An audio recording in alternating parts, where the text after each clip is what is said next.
அக்கா கொஞ்சம் தாமா. சாஷா பாப்பா அண்ணா ஐஸ் கட்டி போட்டானா உனக்கு? நீ குடிக்கலையா தண்ணி? இந்த குடி வா. சில்லுன்னு இருக்கா? தொட்டு பாரு, இங்க தொட்டு பாரு.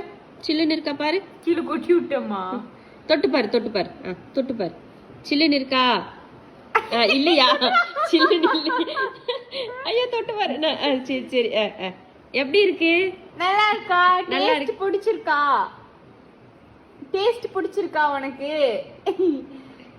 திரும்பி தொட்டு தொட்டு பாரு, தொட்டு பாரு, தொட்டு பாரு. இங்க தொட்டு பாரு. வேற அம்மா தொடுறேன் பாரு. இங்க நீ தொடு, இங்க தொடு. தொட்டு பாரு. இங்க இங்க தொட்டு பாரு. இங்க இதுல இங்க தொட்டு பாரு. இப்படி தொடு சஷா, இப்படி தொடு. இந்தா போடின்றுச்சு. இப்படி தொடு தொடு. இன்னும் ஜில்லுன்னு இருக்கே.